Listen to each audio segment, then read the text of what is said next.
Bom dia! Vamos à leitura das senhas diárias para hoje, dia 23 de janeiro de 2023, uma segunda-feira. Vamos ao título. É o seguinte: sempre entre o sólido e o fluido. Sempre entre o sólido e o fluido. Não é o fluido. O fluido é o substantivo. O fluido, o óleo, a água, todos os fluidos que existem, suco. É o fluido, aquilo que é fluido, aquilo que se escorre. Certo adjetivo. A água é fluida, o óleo é fluido.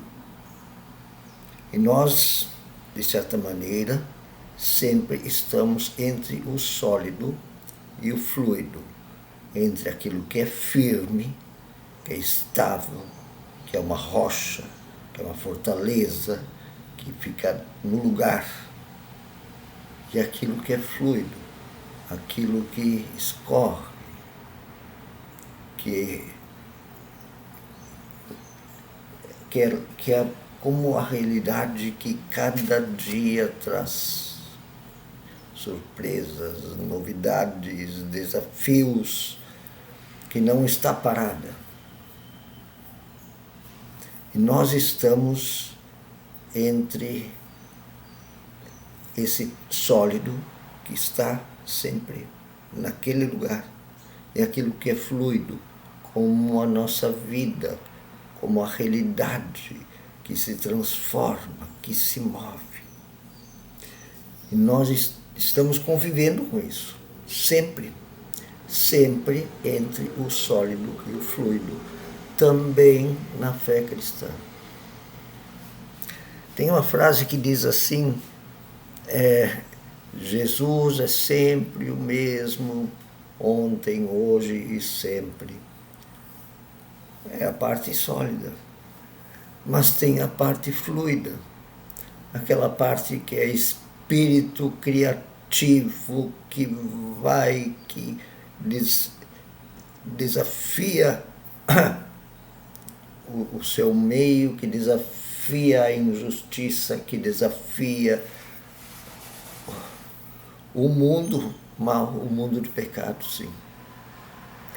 E que desafia, inclusive, aquilo que é muito sólido, às vezes, como o nosso coração, que é de pedra, e Deus quer transformar em coração de sangue, que é mole. Nosso espírito de pedra, sim, caixinha, fechado, duro, Ele quer transformar num coração que se derrama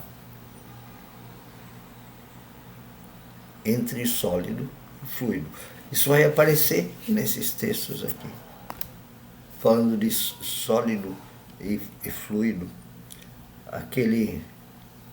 aquela rocha onde construímos a casa de nossas convicções, e também o fluido que se desloca e de repente encontra pessoas e numa conversa flui uma linda descoberta, uma linda conversão de um espírito que antes estava sólido numa coisa e agora flui para outra coisa, se torna fluido. Já pega um cara que nem conhecia e leva para casa e todo mundo é batizado. Sempre entre o sólido e o fluido. Na vida de todo mundo e na vida da fé também. Paulo estava sólido num lugar, pum, foi para outro lugar e pum, fluiu outra coisa. Primeiro, O primeiro versículo vem do Salmo 25, versículo 20. Não seja eu envergonhado, pois em ti me refugio. Na realidade, sempre em transformação, esse salmista pega uma palavra de solidez: eu me refugio em ti. Tu tem dentro desse fluido, tu tens um sólido. Dentro desse fluido que é a realidade, eu me refugio em ti. E agora uma cena dessas que se emenda, um versículo que se emenda com esse, é o da casa que enfrenta a tempestade construída sobre a rocha sólida. Mateus 7:25. Caiu a chuva, transbordaram os rios, sopraram os ventos e bateram com força contra aquela casa. E ela não desabou, porque tinha sido construída sobre a rocha. Tinha sido construída sobre uma base sólida, diante da tempestade.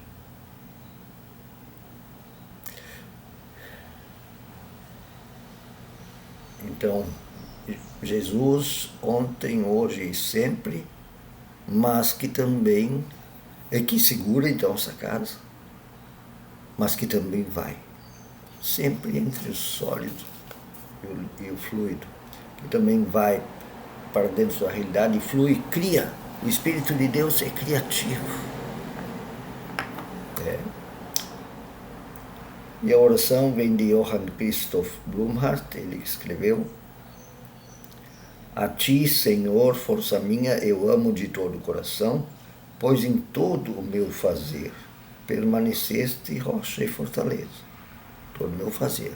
Quer dizer, isso no líquido, no fluido. Ali tu tens um sólido que anda junto nesse líquido. O meu fazer também é líquido. É fluido. Porque ele age dentro do fluido, ele é criativo, tem que ser criativo. Tu és meu Salvador, és meu Deus e escudo, que me protege em tormenta e perigo. Qual é esse sólido dentro do nosso mundo que é tão andante, transformante, em qual nós temos que agir? Qual é esse sólido?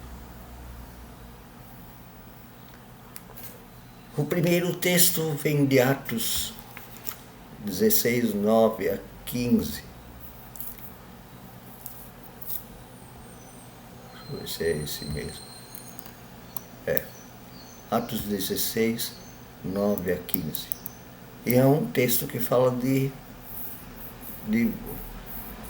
Paulo está num lugar, vivendo de uma maneira sólida, em Macedônia, e de repente vem uma ideia fluida e ele flui, e acontece outro negócio fluido. E tudo isso é obra de Jesus. Então Jesus ontem, hoje e sempre, mas também fluindo em líquido, criando coisas novas. Atos 16, 9 a 15. Durante a noite, Paulo teve uma visão, coisa bem insólita, tá? Na qual um homem da Macedônia estava em pé. Ele pediu: passe para Macedônia, nós precisamos de ti, ajude-nos. Depois que Paulo teve essa visão, preparamos-nos imediatamente para partir para a Macedônia, pois concluímos que Deus nos tinha chamado para lhes pregar o Evangelho. Faz a mala e vamos embora. Líquido, fluido. Partindo de Troade, navegamos diretamente para Samotrácia e no dia seguinte para Neápolis. Olha que dali partimos para Filipos, na Macedônia, que é a colônia romana e a principal cidade daquele distrito. Aí ficamos vários dias. No sábado saímos da cidade e fomos para... No sábado saímos pela cidade e fomos para a beira do rio. Líquido, fluido, onde esperávamos encontrar um lugar para orar. Sentamos-nos e começamos a conversar com as mulheres que haviam se reunido ali. Uma das que nos ouviam era uma mulher temente a Deus, mas não era de outra religião, chamada Lídia, vendedora de tecidos de púrpura da cidade de Tiatira, talvez judia. O Senhor abriu seu coração para atender a mensagem de Paulo. O Senhor lhe abriu o coração para ouvir Paulo. Tendo sido batizada, bem conduzir sua casa, ela nos convidou dizendo: se os senhores me consideram uma crente agora, venham ficar na minha casa. E ela nos convenceu. Bem fluido, né? Bem. Tudo meio que improvisado, assim. E por que não? E o segundo texto é da continuação do livro de Gênesis.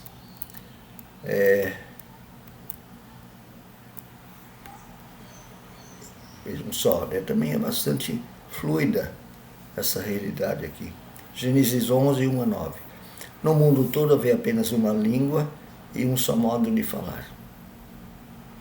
Tudo assim, fechadinho, caixinha. Saindo os homens do Oriente, encontraram a planície ensinar e ele se fixaram. De novo, vamos botar tudo numa caixinha. Disseram uns aos outros: vamos fazer uma grande torre, usar tijolos de pedra e piche em vez de argamassa. Depois disseram: vamos construir uma cidade com uma torre enorme que alcance os céus. Uma obra extraordinária. Assim, nosso nome será famoso. O Senhor desceu para ver a cidade e a torre que estavam construindo. E disse: eles são um povo, falam uma só língua e começaram a construir isso. Em breve nada poderá impedir que tenham o que planejam. Assim o Senhor: venham, desçamos e confundamos a língua que falam, para que não entendam mais uns aos outros. Eles querem fazer um negócio tão sólido, pois não é para ser assim. Vamos fazer eles criarem línguas diferentes e não se entendam mais. Quando é muito sólido, fica doente a coisa. Assim o Senhor os dispersou dali por toda a terra e pararam de construir a cidade. Por isso foi chamada Babel, porque ali o Senhor confundiu a língua de todo mundo. Dali o Senhor os espalhou por toda a terra. Claro, isso também é uma saga teológica para explicar a existência das várias línguas, mas foi ligado com os outros textos também para dizer: cuidado com quando a gente põe tudo numa caixa sólida, de pedra, de ideias de pedra, de coração de pedra, que não é mais fluida, que não se inventa, que não é mais capaz de mudar, que não é mais capaz de ir para uma beira do rio conversar com uma mulher. E dali fica uns dias lá na família dela, ensinando o Evangelho. Sempre entre o sólido e o fluido. Um bom dia.